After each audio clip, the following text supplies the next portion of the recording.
I got my first tattoo on my eyebrows. And my first time trying eyelash extensions. Mamaya, papakita ko sa inyo yung final result. Sa ngayon, samahan niyo muna ako magkwento.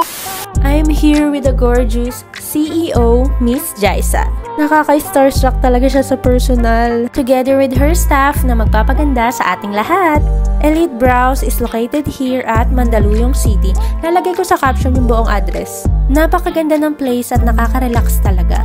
After consultation, nag-start na kami sa pagkabit ng eyelash extensions. Wala nang paligoy-ligoy pa dahil napakarami talaga nilang customer at dinadayo talaga sila galing pa sa malalayong lugar tulad ko.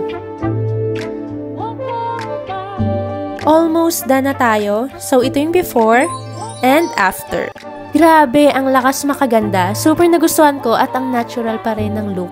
Dramatic lashes pala yung ginawa sa akin ni ate, 11 out of 10, super reco. After, nag-proceed na kami agad sa powder brows tattoo.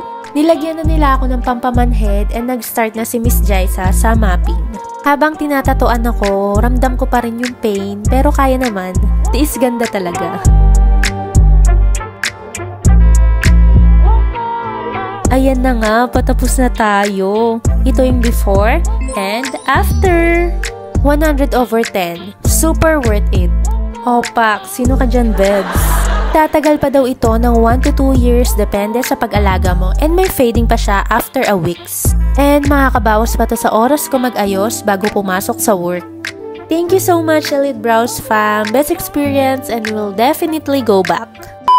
Morning, so nandito ako sa work. Bakit ang daming ibon? Uulan na naman yata. This is my 4th day healing process sa eyebrow tattoo. Thank you so much, Elite Brows fam. Ang ganda pa rin.